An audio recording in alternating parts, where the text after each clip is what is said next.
Biology chapter number 11 homeostasis in plants.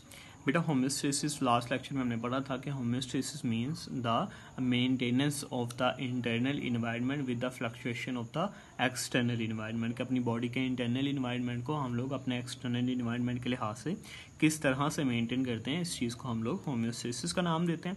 अब यहाँ पे हम लोग ये देखेंगे बेटा कि प्लांट्स जो हैं वो कैसे होम्योस्टेसिस करवाते हैं, वो अपने इंटरनल इन्वायरमेंट को किस तरह से मेंटेन करते हैं।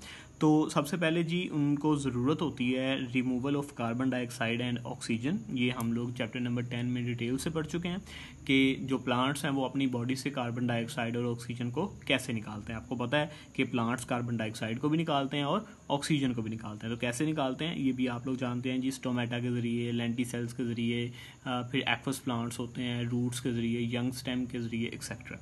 उसके बाद दूसरी चीज़ आती है जी removal of the extra water. बेटा जो एक्स्ट्रा वाटर प्लांट की बॉडी में मौजूद होता है, प्लांट्स जो हैं वो रूट्स के ज़रिए वाटर को अपनी बॉडी में लेके आते हैं। कुछ पानी को वो जो है वो यूज़ करवा लेते हैं इन फोटोसिंथेसिस, और कुछ वाटर को जो है वो यूज़ करवा लेते हैं इन टर्गर प्रेशर, सेल के अंदर लेके जाके जो है वो सेल को प्रॉपर शेप देने के लिए वाटर को इस्तेमाल कर पाते हैं। ठीक है। और जो एक्स्ट्रा वाटर होता है बेटा वो इनकी बॉडी से निकलता है by transpiration through stomata. Stomata के ज़रिए निकलता है ट्रांसपायरेशन के प्रोसेस में। ठीक है। ट्रांसपायरेशन आप लोग जानते हैं, removal of the water from the stomata is called transpiration. ठीक है। स्टोमेटा होते कहाँ ये भी आप लोग जानते हैं। अच्छा बेटा दिन के टाइम तो स्टोमेटा ओपन होते हैं, तो स्टोमेटा के ज़रिए पानी जो है वो प्लांट की बॉडी से बाहर निकल जाता है। लेकिन अगर रात के टाइम हमने प्लांट को जो है वो वाटर दिया हुआ है, मतलब उसकी रूट्स के अंदर पानी बहुत ज़्यादा मौजूद है, तो उस पानी को रात को भी वो एब्जॉर्ब करवाएंगे अपने अंदर। ठीक है। जब वो रात को एब्जॉर्ब करवा रहे हैं तो उनकी बॉडी में बहुत ज़्यादा वाटर हो गया, तो फिर वो उस पानी को कैसे बाहर निकालेंगे? फिर वो उस पानी को बेटा बाहर निकालते हैं बाय ग्यूटेशन।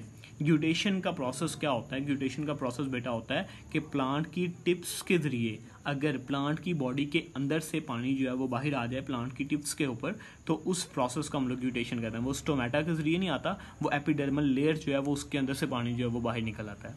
ठीक है। तो वो जो पानी बाहर आया हुआ तो उसको हम लोग जो है वो ग्यूटेशन का प्रोसेस कहते हैं, ग्यूटेशन कहते हैं। ठीक है। यहाँ पे एक बड़ा इंपॉर्टेंट शॉर्ट क्वेश्चन आता है बेटा कि what is the difference between dew drops and guttation, के ड्यू ड्रॉप्स और ग्यूटेशन में क्या फ़र्क है?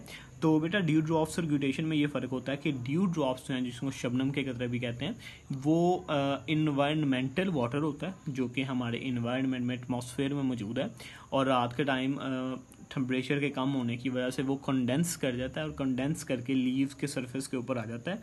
उस वाटर को हम लोग ड्यू ड्रॉप्स का नाम देते हैं। लेकिन अगर वो वाटर जो है वो प्लांट की बॉडी के अंदर से निकले और फिर जो है वो प्लांट की बॉडी के ऊपर आ जाए, तो फिर उसको हम लोग जो है वो क्या नाम देते हैं?